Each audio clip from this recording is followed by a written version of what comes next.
આપણા પ્રમુખ સાહેબ આવી ચૂક્યા છે। બે હાથની મુઠ્ઠી બંધ કરીને તાકાતથી 5 લાખની લીડ અપાવવાના સંકલ્પ સાથે ભારત માતાનો જયકાર કરીએ। બોલો ભારત માતા કી, ભારત માતા કી, વંદે વંદે, જય શ્રી રામ, જય શ્રી રામ। આજે જાલોદની ધરતી પર બૌદ્ધ સંમેલન યોજાઈ રહ્યું છે। આ ભવ્ય કાર્યક્રમમાં આપણા પ્રદેશ અધ્યક્ષ જે કાર્યકર્તાના સંકલ્પ સાથે ચૂંટણી જીતવા માટે જેનો જન્મ થયો છે, આ સંકલ્પના પ્રેરણેતા 5 લાખથી વધારે લીડ સાથે જીતવાના સંકલ્પને આગળ વધારતા સન્માનીય CR પાટીલ સાહેબ, બધા કાર્યકર્તાઓને અપીલ કરું છું કે જોરદાર તાળીઓથી સાહેબનું સ્વાગત કરીએ। મંચ ઉપર બેઠેલા સન્માન્ય દાહોદ જિલ્લાના સન્માન્ય નેતાગણ, પૂરી લોકસભામાંથી ઉપસ્થિત બુથના પ્રમુખ અને સંગઠનના સૌ સાથીઓ, સૌનું હૃદયના ઉમળકાભેર સ્વાગત કરું છું। ભારત માતા કી। હવે હું આપણા લોકસભાના ઉમેદવાર માન્ય જસવંતસિંહજીને આમંત્રિત કરીશ કે તો ઉદ્બોધન કરે। બોલો ભારત માતા કી। હા, હવે કરંટમાં ગાડી આવી ખરી। મંચસ્થ મહાનુભાવો, દરેક બુથમાંથી આવેલા વિકસિત ભારતના સંકલ્પને પૂર્ણ કરનારા આપ સૌનું સ્વાગત છે। 15મી તારીખે 10 વાગ્યે લોકસભાના ઉમેદવાર તરીકે આપણે ફોર્મ ભરવાના છે, એટલે તમને અત્યારે તેડું કરી દઈએ છે। પાછા ફોન આવે કે નહીં આવે, બધા તાળી પાડીને વિશાળ સંખ્યામાં ફોર્મ ભરવાનું છે। મોદી પરિવારની સભાઓની અંદર આપ સૌ મોટી સંખ્યામાં બધા પધારશો એવી અપેક્ષા છે। આ લડાઈ ગોરધનભાઈ સાહેબે વાત કરી, આ લડાઈ દેશમાં નહીં પણ દાહોદ લોકસભાના દરેક બૂથની અંદર આ લડાઈ થવાની છે। આ લડાઈના સૈનિકો તરીકે આપે સૌએ પૂરી તાકાતથી કામે લાગીને 100% વોટ અને 100% મતદાન ભારતીય જનતા પાર્ટીમાં કરાવવાનું છે। અમે વોટ માંગવા વાળા છે, પણ વોટ તમારે પાડવાના છે। આપણી જીત નક્કી છે। જીતવા માટે દાહોદમાં લડતા નથી, લીડ માટે, નવો રેકોર્ડ સ્થાપિત કરવા માટે આજે આપણે મળ્યા છીએ। 5,50,000 સુધી આપણે પહોંચ્યા, પણ 9,50,000 સુધી તમારા આશીર્વાદથી, તમારી તાકાતથી 9,50,000 એટલે બીજા 40,000 વોટ તમારે બધાએ પાડવાની છે। એની તમને બધાને વિનંતી છે। 60 જિલ્લા સીટોમાંથી 51 સીટોનો પ્રવાસ પૂરો કર્યો છે। જાલોદ તાલુકાની અંદર 10, 11, 12 3 દિવસની અંદર જિલ્લા સીટોનો પ્રવાસ પણ પૂર્ણ થશે। ધારાસભ્યશ્રીઓ શક્તિ કેન્દ્રનો પ્રવાસ શરૂ છે। આજે લાંબી વાત મારે કરવી નથી, પણ છેલ્લે એટલી જ વાત કરવી છે કે 9,50,000 વોટ માટે 4 લાખ વોટ જે ખૂટે છે એ અપાવવા માટે દરેક બુથના મોદી સાહેબના સૈનિકો આપ સૌ તાળી પાડો જોરદાર। મોદી સાહેબના સૈનિકો તરીકે બુથના પ્રમુખ પેજ કમિટી પૂરેપૂરી તાકાત કરીને નવો વર્લ્ડ રેકોર્ડ કરવા માટે આપણે જઈ રહ્યા છીએ। આજે ભારતીય જનતા પાર્ટીમાં કોંગ્રેસ પરિવારમાંથી અમારા ઘણા બધા સગા સંબંધીઓ, નિવૃત્ત અધિકારીઓ જોડાયા છે। એમને બધાને સ્વાગત સન્માન કરીએ છીએ। આપણે જોડે સાથે મળીને વિકસિત ભારતનો સંકલ્પ પૂર્ણ કરવા માટે કામે લાગીએ। એ જ વાત કરીને છેલ્લે મારે કહેવું છે કે અમે જ્યારે દિલ્હીમાં હલવાએ ત્યારે દાહોદના વિકાસના કામો કરવા માટે, મદદ કરવા માટે 40,000 કરોડના કામ પહેલી વાર દાહોદ લોકસભામાં કર્યા છે અને જેમને કરાવ્યા છે એવા સી.આર. પાટીલ સાહેબનું સ્વાગત સન્માન કરીને મારી વાત પૂર્ણ કરું છું. ભારત માતા કી.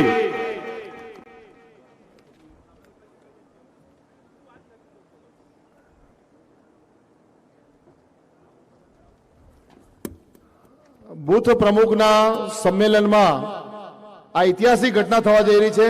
અહીંયા બૂથના પ્રમુખ પણ છે, મંડળના પ્રમુખ પણ છે, જિલ્લા પ્રમુખ પણ છે અને આજે પ્રદેશના પ્રમુખ પણ અહીંયા મંચ પર ઉપસ્થિત છે.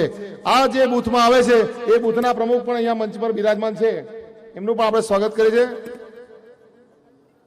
કાર્યકર્તાઓના જોશ પૂરનારા 156 થી પણ વધારે સીટો જેમના પ્રેરણાથી પેજ કમિટીના માધ્યમથી ચમત્કાર સર્જીને આજે 26 સીટો 5 લાખથી વધુ લીડથી જીતે એના માટે પરિશ્રમ કરતા શ્રીમાન પ્રદેશ અધ્યક્ષ સી.આર. પાટીલ સાહેબને હું આમંત્રિત કરું કે તેઓ બૂથ પ્રમુખોના સંમેલનમાં આપણા સૌ સંગઠનના પરિવારની વચ્ચે એમની વાત મૂકે. મને શ્રીમાન સી.આર. પાટીલ સાહેબ.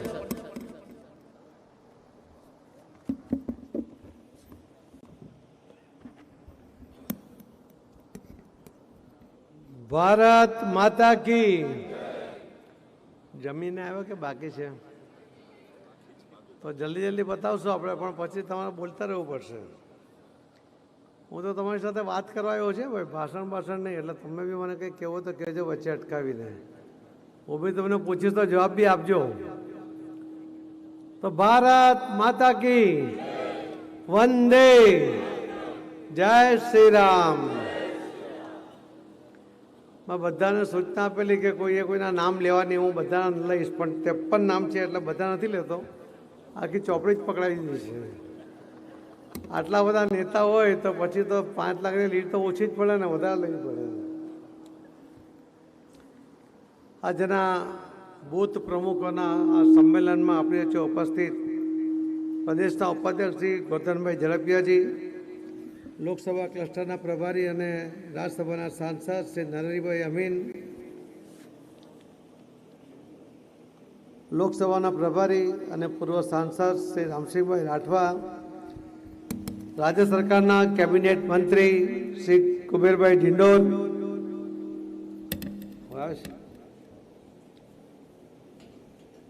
માન્ય રાજ્ય કક્ષાના મંત્રી શ્રી બચુભાઈ ખાબડ, પ્રદેશના મંત્રી શ્રી કૈલાસબેન પરમાર, સતીશભાઈ પટેલ, કનુભાઈ પટેલ, શંકરભાઈ આમલિયાર, જિલ્લાના પ્રમુખ શ્રી દશરથભાઈ બારિયા, મહીસાગર જિલ્લા પ્રમુખ શ્રી, જે ઉમેદવાર છે અને અમારા સાથી સાંસદ છે એવા પૂર્વ રાજ્યમાં અને કેન્દ્રમાં મંત્રી રહી ચૂકેલા એવા શ્રી જસવંતસિંહ ભાભોરજી,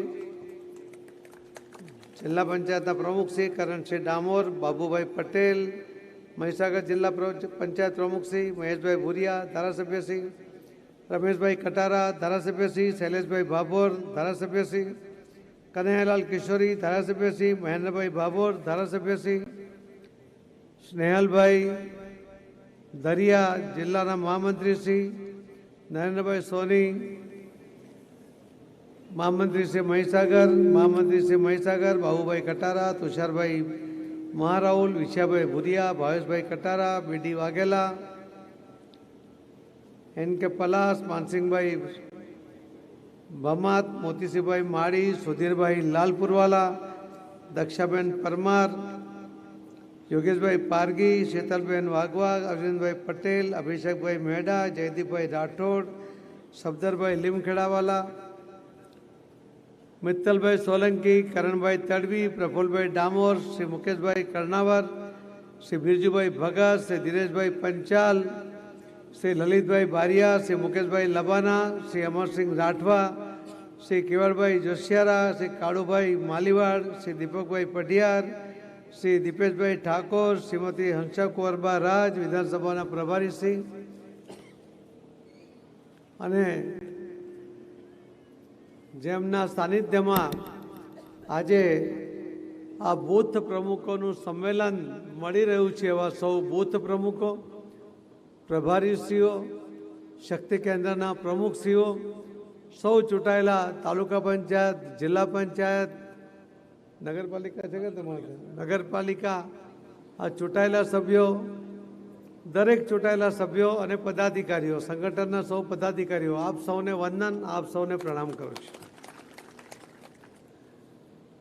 મિત્રો, આટલી બધી ભીડ જોઈને મને એમ થયું કે કોંગ્રેસવાળા આ ભારતીય જનતા પાર્ટીના કાર્યકર્તાની આ તાકાત જોશે ને તો ફોર્મ ભરશે કે નહીં ત્યાં જોવું પડશે. આ ભારતીય જનતા પાર્ટીની જમીન પરની તાકાત છે અને આજે આ તાકાત પરિણામ લાવવા માટે 5 લાખથી વધુ લીડ સાથે જીતીને ઇતિહાસ સર્જવા માટે એ આગળ વધી રહી છે. હમણાં જ આ ભાઈ બોલતા હતા, એન્કર, એમણે કહ્યું 156 સીટની વાત કરતા હતા, પેજ કમિટીની વાત કરતા હતા. આ પેજ કમિટીની તાકાતને આધારે આદરણીય પ્રધાનમંત્રી શ્રી મોદી સાહેબની લોકપ્રિયતા, એમણે કરેલા વિકાસના કામો, લોકોએ મૂકેલો વિશ્વાસ, લોકોની અપેક્ષા પૂર્ણ કરવાની સક્ષમતા, એના કારણે લોકોએ મોદી સાહેબના નામે મત આપ્યા. એવા મોદી સાહેબના 156 સીટના જીતનો જસ જાય છે. બીજો જસ જાય છે આપણા શ્રી અમિતભાઈ શાહ સાહેબને, કે જેમણે આખું ગુજરાત ખૂંદ્યું હતું. એક એક ગામમાં એક એક ઉમેદવાર, એક એક કાર્યકર્તા કેટલી તાકાત ધરાવે છે એ તાકાતના આધારે વિધાનસભામાં ઉમેદવારની ચકાસણી કરતી વખતે એમનું જે માર્ગદર્શન મળ્યું એના કારણે ભવ્ય જીત પર આપણે આગળ વધ્યા. એટલે બીજો જસ અમિતભાઈ શાહ સાહેબને જાય છે. ત્રીજો જસ ગુજરાતના મતદાતા ભાઈ બહેનોને જાય છે કે એમણે મોદી સાહેબની ગેરંટીમાં વિશ્વાસ કરીને મોદી સાહેબ આ દેશનું ભવિષ્ય બદલી રહ્યા છે, ઉજ્જવળ ભવિષ્ય તરફ ગુજરાતને અને દેશને આગળ લઈ જઈ રહ્યા છે, ત્યારે એમના હાથ મજબૂત કરવા માટે એમને જે ખોબલે ખોબલે મત આપ્યા એના માટે ત્રીજો જસ, ત્રીજો આભાર જો કોઈનો માનો હોય તે મતદાતા ભાઈ બહેનોને માનો છે. અને ભારતીય જનતા પાર્ટી જેના આભારી છે એવા બુથ પ્રમુખો, પેજ કમિટીના સભ્યો, આ તમારી તાકાત અને યથાર્થ ઠેરવવામાં, શક્તિને જમીન પર ઉતારવામાં તમારો જે મહત્વનો ફાળો રહ્યો છે. એટલા માટે આ 156 સીટની જીત એ તમને બધાને અર્પિત છે. એના અધિકારી તમે બધા છો મિત્રો. પણ ગયા વખતે 156 સીટ વખતે થોડીક ભૂલ થઈ. તમને યાદ છે કે શું ભૂલ થઈ? બોલો ને ભાઈ, બોલવાનું. નહીં બોલો તો પછી મને ખબર પડે કે સુઈ ગયા લાગે છે. તો ઊંઘેવા તો છે જ નહીં, નહીં ને? હા, નહીં, સાથે સાથે આપણી જવાબ તો આપે ને. બોલો જરા, સમજાય છે? અવાજ આવે છે? કોઈક તો બોલો કે આપણે ગયા વખતે શું ભૂલ કરી. આપણે તો 182 કહેતા હતા. કેટલી કહેતા હતા? ત્યાં ઊભા થઈને બોલો છે. એવું થોડું છે કે ના બોલાય? બોલાય. બોલો, કોને ખબર છે આપણે કેટલી સીટ કહેતા હતા જીતવાનું? 182. કેટલી જીત્યા? 156. થયું શું ખબર છે તમને? તમે જોયું હશે કે શ્રાવણ મહિનો હોય, ગામમાં સોમવારના આગલે દિવસે તકલીફ છે.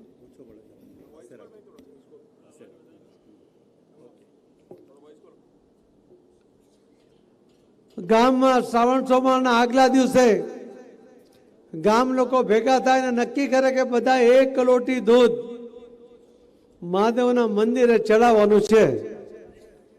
એમાં એક ભાઈને એવું લાગે કે આખું ગામ જ્યારે દૂધ ચડાવવાનું છે તો હું 1 લોટી પાણી ચડાવી આવીશ તો ક્યાં કોઈને ખબર પડવાની છે.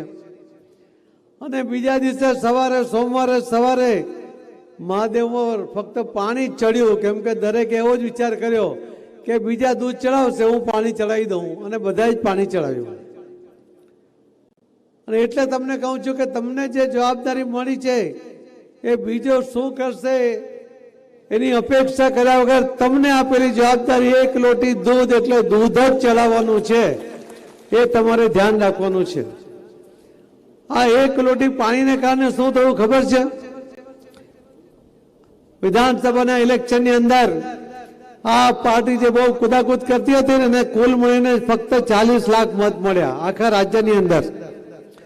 કોંગ્રેસ વર્ષો જૂની પાર્ટી, એને કુલ મળીને 80 લાખ મત મળ્યા અને ભારતીય જનતા પાર્ટીને તમારા તાકાતને આધારે 1 કરોડ ને 68 લાખ મત મળ્યા. પણ કમી ક્યાં થઈ? જે લોટીમાં પાણી ચડાવી આવ્યા ને એમના કારણે આપણે ગીર સોમનાથ 922 મતે હારી ગયા, ખંભાત આપણે 3700 મતે હારી ગયા, ગારિયાધાર 3500 મતે હાર્યા, બોટાદ 3000, માણાવદર 3000, પોરબંદર 5000, દાતા 2000, ખેડબ્રહ્મા 1600 મતે, ચાણસમાં 1400 મતે, આંકલાવ 2700 મતે, જિગ્નેશ મેવાણીની સીટ 4000 મતે. આ રીતે 5000 ની અંદર આપણે લગભગ 20 સીટ આપણે ગુમાવવાનો વારો આવ્યો. આ બધા જો દૂધ ચાવી આવ્યો હોત ને તો જે આટલા મત મળ્યા, કોંગ્રેસ કરતા 88 લાખ મત ભારતીય જનતા પાર્ટીને વધારે મળ્યા. પણ ફક્ત 3,05,000 મત અલગ અલગ વિધાનસભામાં ખૂટ્યા. એના કારણે આપણે 26 સીટ હારી ગયા. આપણી ભૂલ થઈ કે નહીં? અરે થઈ કે નહીં? હા કે ના તો બોલો. આવી ભૂલ ફરી થાય? મારે એટલે જ કેવું છે કે આપણે જો 5 લાખની વધારે લીડથી જીતવું હોય અને તમને બધાને લાગે કે બાકીના તો મત કરવાના છે, હું જાઉં કે ન જાઉં, બાકીના તો કામ કરવાના છે, હું જાઉં કે ન જાઉં, હું કામ કરું કે ના કરું, 5 લાખની લીડ તો આવી જ જશે. અને તમારે નક્કી કરવું પડશે, સંકલ્પ કરીને કે હું પહેલો મતદાન કરીશ, મારા ઘરનું મતદાન કરાવીશ, હું કાર્યકર્તાઓનું મતદાન કરાવીશ અને પાર્ટીના બધા જ કાર્યક્રમોમાં હાજર રહીને પૂરી તાકાતથી કામ કરીશ. 5 લાખથી લીડ વધુ આવી શકે એવી તાકાત તમારા બધામાં અહીંયા છે.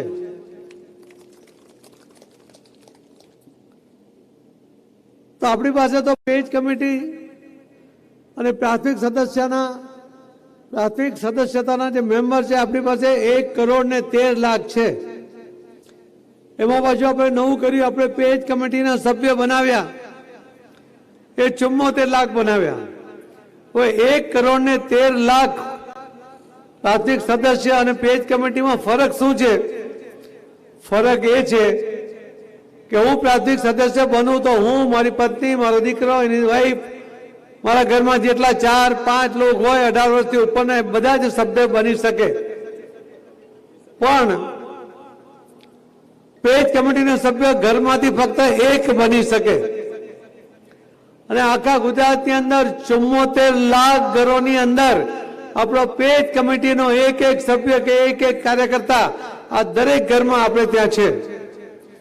આપણું જે પેજ કમિટીનું ગણિત જે આપણે તમને કહું છું કે એક ઘરમાં 3 લોકો હોય અને 74 લાખ પેજ કમિટીના વેરીફાઈડ સભ્ય હોય, એને જો 3 થી ગુણાકાર કરીએ તો 2 કરોડ ને 22 લાખ મત આપણને મળવા જોઈએ. આપણને મળ્યા 1 કરોડ ને 68 લાખ. હવે આ 54 લાખ મત આ વખતે જો તમે પૂરી તાકાતથી બીજા વધારે અપાવી દો તો કોઈની પણ ડિપોઝિટ બચશે કે? અરે બોલો, બચશે? બધાની ડિપોઝિટ જમા કરી દો, એ બિચારાને ધક્કો ના ખાવો પડે ડિપોઝિટ લેવા માટે. આ વાસ્તવિકતા છે, આ તમારી તાકાત છે. અને એટલા જ માટે આજે હું તમને મળવા આવ્યો ત્યારે મારો મુદ્દો એ છે કે મારે તો જાહેર સભામાં હોતો જ નથી. હું તો કાર્યકર્તાની તાકાતના આધારે ઇલેક્શન લડવા વાળો માણસ છું. મોદી સાહેબના વિચારો, મોદી સાહેબના કામો, અમિતભાઈ શાહ સાહેબની કામગીરી, એના આધારે ઇલેક્શન લડવા વાળો છું. ત્યારે બૂથ કમિટીના, બૂથ પેજ કમિટીના સભ્યો સાથે તમારો સંપર્ક વધે એટલા માટે આપણે બૂથના પ્રમુખો, શક્તિ કેન્દ્રના પ્રમુખો, પ્રભારીઓ, ચૂંટાયેલા તમામ સભ્યોને આજે બોલાવ્યા છે.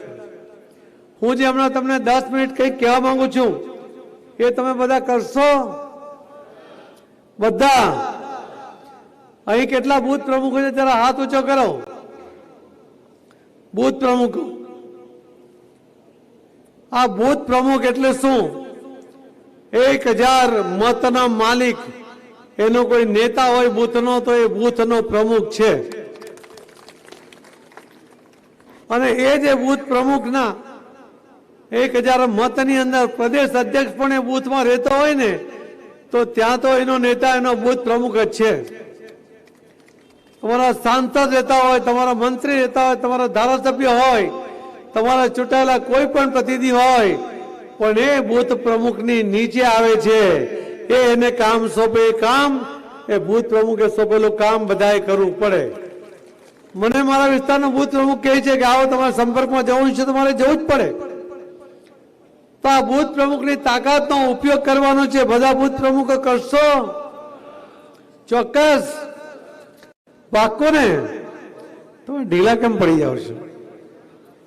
બહુ ભૂખ લાગી હોય તો બહુ વાર નહીં લાગે તમને, પણ પાક્કો? તો તમારે એક કામ કરવાનું છે.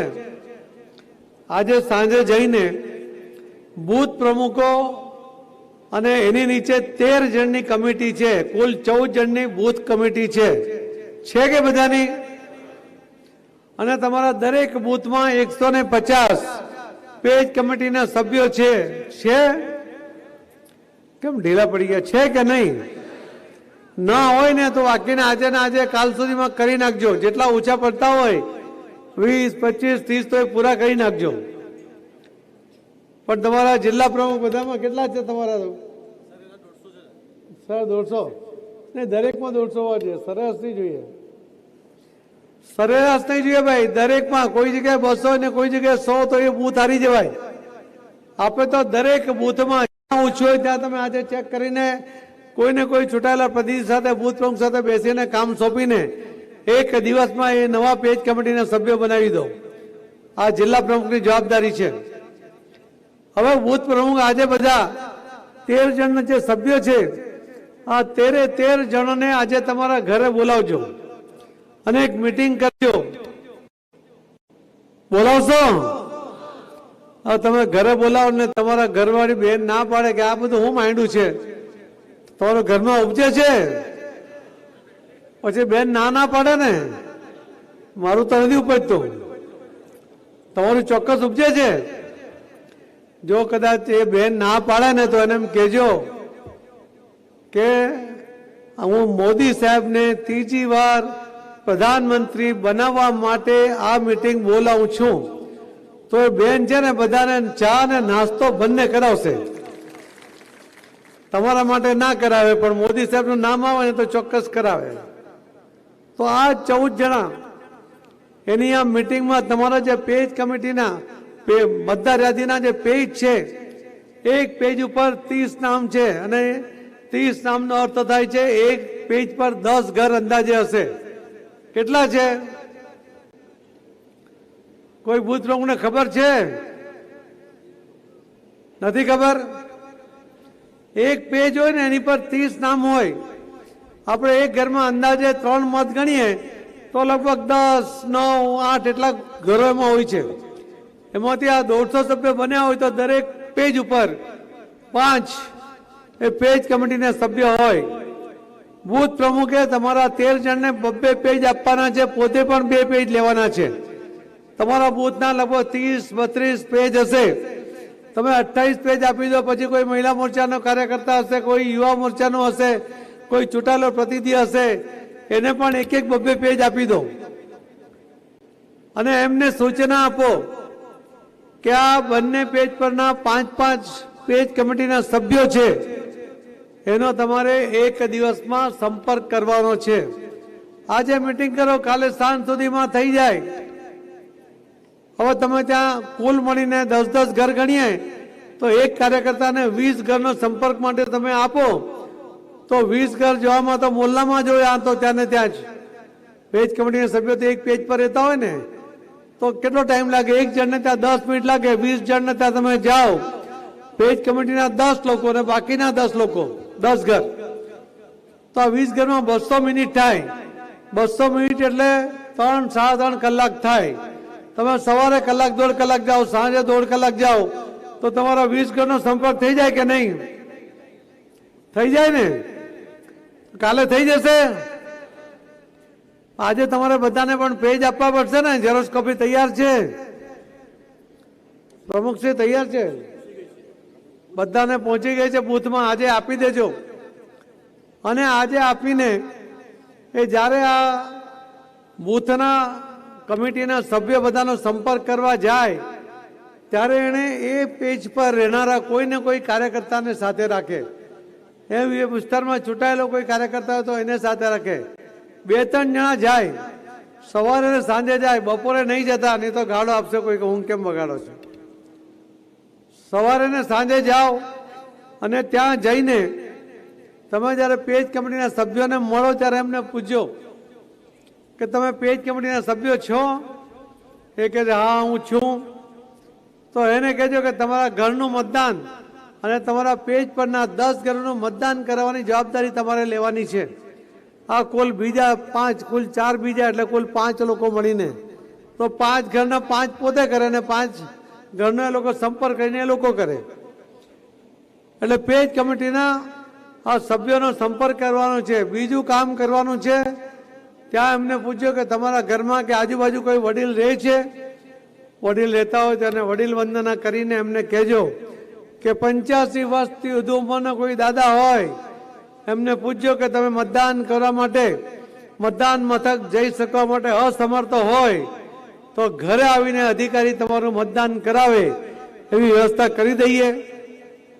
અને જો હા પાડે તો એનું નામ, એડ્રેસ, મોબાઈલ નંબર આ વિગત લઈને તમારે જિલ્લાના પ્રમુખને આપવાનું છે.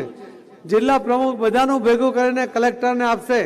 કલેક્ટર અધિકારીને મોકલીને ત્યાં એનું મતદાન તે દિવસે મતદાનના દિવસે કરાવી દેશે. બીજું ત્યાં પૂછજો કે તમારા ઘરની આજુબાજુ કોઈ દિવ્યાંગ ભાઈ બહેન છે? તમારા ઘરમાં એવું ના પૂછતા. તમારા આજુબાજુમાં કોઈ દિવ્યાંગ ભાઈ બહેન રહે છે? જો રહેતા હોય તો એને પણ મળીને એની પાસે જો 40%થી વધારે દિવ્યાંગતા હોય એવું સર્ટિફિકેટ હોય તો એને પણ કહેજો કે જો તમે ઘરેથી મતદાન કરવા માંગતા હોય તો અધિકારી તમને ઘરે આવીને મતદાન કરાવશે. અને એ પણ જો હા પાડે તો એમનું નામ પણ અલગથી તમે તમારા જિલ્લા પ્રમુખને પહોંચાડી દેજો. તમારા મહામંત્રી કે ધારાસભ્ય મારફતે પહોંચાડી દેજો.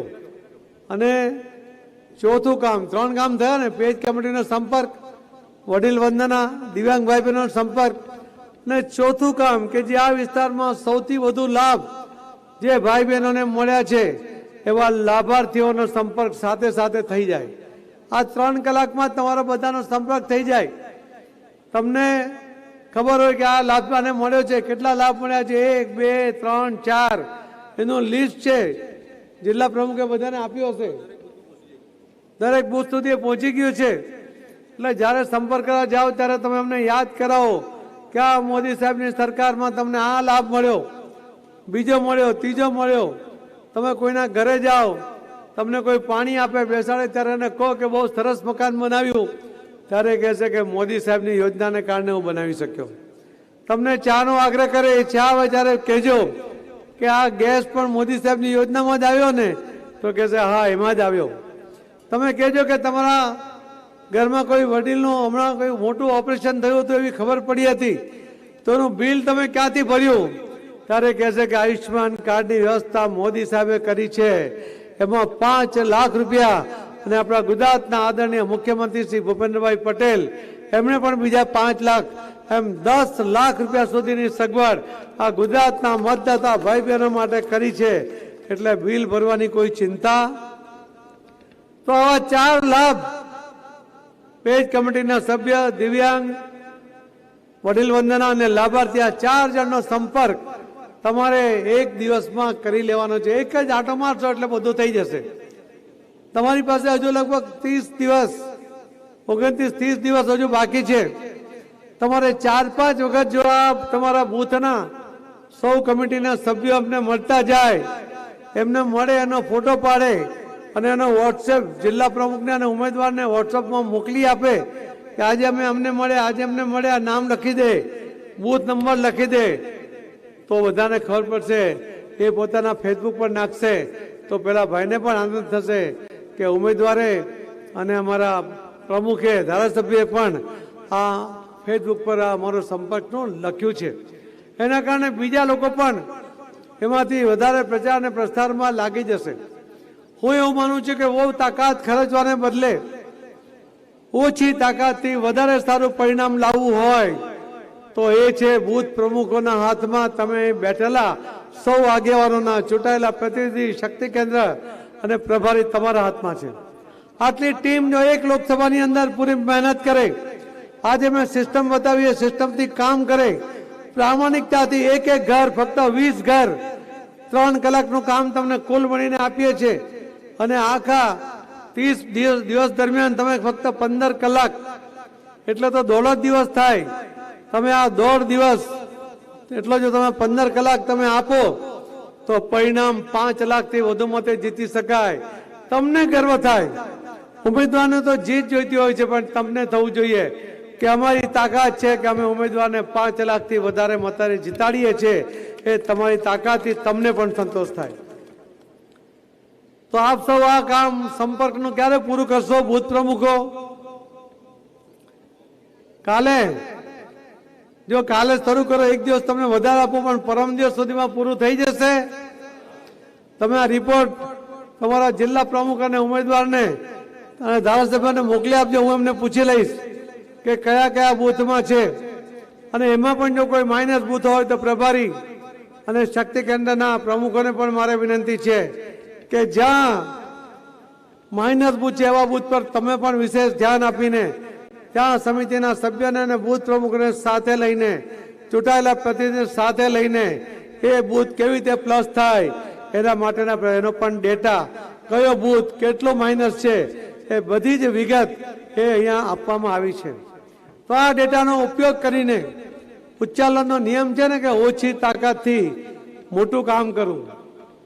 અહીંયા તો બધા ખેડૂત બેઠા હશે. ખેડૂતો છે ને, 100% ખેડૂત છે. હવે ખેડૂત ખેતરમાં જાય અને ખેતરમાં ખેડતી વખતે મોટો પથ્થર નીકળે, ખેડૂત એકલો હોય ને એકલાથી એટલો મોટો પથ્થર ઉંચકાય નહીં, તો એની પાસે મોટી નારાજ હોય ને. શું કહો તમે, નારાજ કે શું? એ કોષ જે હોય લાંબો, એને તમે પથ્થરને નીચે મૂકો અને વચ્ચેના ભાગમાં એક નાનો પથ્થર નીચે મૂકીને કોષને બીજા છેડેથી દબાવો તો ઉચ્ચાલનના નિયમ આટલો મોટો પથ્થર એ ખેડૂત એકલો હટાવી દે. આ પણ ઉચ્ચાલનનો નિયમ છે ભાઈ. આપણે બધા ખેડૂત છે, ઓછી તાકાતથી મોટું કામ કરવાનું છે. કરી શકીશું ને? આદરણીય પ્રધાનમંત્રી મોદી સાહેબે જે રીતે યોજનાઓ બનાવી, મેં હમણાં તમને કહ્યું ને, આયુષ્યમાન યોજનાની વાત કરતો હતો, એની પાછળનો હેતુ પણ સમજી લો. સમય ઓછો છે પણ 2-3 મિનિટ તમારી લઈશ. એની અંદર પણ મોદી સાહેબને જયારે ખબર પડી કે ગામની અંદર વડીલોને જયારે કોઈ મોટી બીમારી લાગે ત્યારે એ પોતાના દીકરાઓને કે દીકરાને ખબર નથી પડવા દેતા કે એમને કોઈ બીમારી લાગી છે. કેમ કે એમને ચિંતા હોય છે કે મારી બીમારી મારા દીકરાને ખબર પડશે તો એને સારવાર કરાવવું પડશે, એની પાસે પૈસા નથી, એને મુશ્કેલી પડશે. એનો દીકરો કોઈ મકાન વેચી નાખે કે ઘર વેચી નાખે કે દેવાદાર થઈ જાય, એ મા બાપને પસંદ નથી હોતું. એટલા માટે ખૂબ તકલીફ હોય તો બી દીકરાને ખબર ના પડવા દે, અને ખૂબ દુખાવો થાય તો ખેતરમાં જઈને ધ્રુસકે રડી લે, પણ આંખ કોરી કરીને પાછા ઘરે આવી જાય. પણ દીકરો બિચારો અજાણ હોય. એવા સંજોગોમાં મોદી સાહેબને જરા ખબર પડી ત્યારે એમણે કહ્યું કે આ ગામની અંદર કોઈ આદિવાસી ભાઈ બહેન હશે કે ગરીબ હશે, એમણે હવે કોઈ તકલીફ છુપાવવાની જરૂર નથી, કોઈ રોગ છુપાવવાની જરૂર નથી, એમણે કોઈ તકલીફ કે દુઃખ સહન કરવાની જરૂર નથી. હું એમનો મોટો દીકરો છું. નરેન્દ્ર મોદી પોતે એનો મોટો દીકરો બનીને એમના માટે આખા દુનિયામાં સૌથી વધારે લોકોને આ કાર્ડનો લાભ મળે, 50 કરોડથી વધુ લોકોને કોઈ પણ ઓપરેશન હોય તો 5 લાખ રૂપિયા સુધી, અને રાજ્ય સરકારના ભૂપેન્દ્રભાઈ પટેલના બીજા 5 લાખ, 10 લાખનો ખર્ચ ક્યારેય કોઈ બીમારીમાં આવતો નથી. એવી વ્યવસ્થા એ મોદી સાહેબ કરી છે. આવા મોદી સાહેબ કે જે એક વડીલોની ચિંતા કરતા હોય, કોઈ વડીલનો દીકરો દેવાદાર ન થાય, મકાન કે જમીન વેચાય ને એની ચિંતા કરતા હોય, એના માટે મત માંગવા જવામાં કોઈ કચાશ ન હોય. હજુ મોટી યોજનાઓ મોદી સાહેબ લાવે અને આપણા ઉન્નત ભવિષ્ય માટે આપણી આવનારી પેઢીના ઉજ્જવળ ભવિષ્ય માટે આપણે સૌ પૂરી તાકાતથી આ વખતે 5 લાખથી વધુથી આ સીટો જીતીએ એવી તમારી પાસેથી અપેક્ષા કરું છું. મને વિશ્વાસ છે તમારી તાકાતમાં, મને વિશ્વાસ છે તમારી ટેલેન્ટમાં કે તમે જો આટલા જ લોકો ખંતથી પ્રયત્ન કરશો તો 5 લાખ નહીં, તમે સામેના ઉમેદવારની ડિપોઝિટ જમા કરવાની તાકાત તમારામાં છે. મિત્રો, આ તાકાતનો ઉપયોગ કરજો. તાળીઓ નહીં, મત જોઈએ છે. એ મત લાવવાની જવાબદારી તમારી છે. આટલી વાત સાથે મારી વાતને વિરામ આપીને આપ સૌના ધન્યવાદ સાથે જય શ્રી રામ, જય જય ગરવી ગુજરાત. હવે આપણી વચ્ચે કોંગ્રેસના દિગ્ગજ નેતાઓ Shri Pravinbhai Badhiyabhai Gondhiya, additional director general of police, અને આપણી વચ્ચે રમેશભાઈ બધિયાભાઈ ગોંધિયા, રાજેશભાઈ બધિયાભાઈ ગોંધિયા, યુથ કોંગ્રેસ પ્રમુખ લીમખેડાના, પૂર્વ વિધાનસભા 2022ના ઉમેદવાર લીમખેડા કોંગ્રેસના શ્રી રમેશભાઈ બધિયાભાઈ ગોંધિયા સાહેબ પણ અહીંયા હાજર થશે. એફજે ચરબોસ સાહેબ, ડેપ્યુટી કમિશનર વડોદરા મહાનગરપાલિકા, રમેશભાઈ પી પટેલ, આચાર્ય નવયુવક, પાનસિંહભાઈ રાસિંહભાઈ ભુરિયા, કબુભાઈ કલજી બાબોર અને મીરાલાલ પેટ્રોલ પંપના માલિક દીતાભાઈ મચારના પૌત્ર યુવરાજસિંહ હિતેશભાઈ રાવત, મીરાલાલ પંપ, એમની સાથે કલાલ હરીશભાઈ પણ સાથે જોડાશે. દીતાભાઈ મચારના દીકરીના દીકરા યુવરાજભાઈ હિતેશભાઈ રાવત, જે આપણું મીરાલાલ પંપ છે, એમના દીકરા પણ પરિવાર સાથે જોડાઈ રહેશે. સાથે મહેશભાઈ નગરસિંહભાઈ પસાયા, બારિયા રતનસિંહભાઈ મોતીભાઈ સંજેલી સહકારી આગેવાન, 50 થી વધુ આગેવાનો. ત્યારબાદ લીંબડી જિલ્લા પંચાયતના દિનેશભાઈ બાબોર, સંગાડા મહેન્દ્રભાઈ, મનુભાઈ બાબોર, મુકેશભાઈ મચાર, રાહુલભાઈ ટાંડી, પીઠાઈ અજયભાઈ પણ જોડાશે. ત્યારબાદ આરવી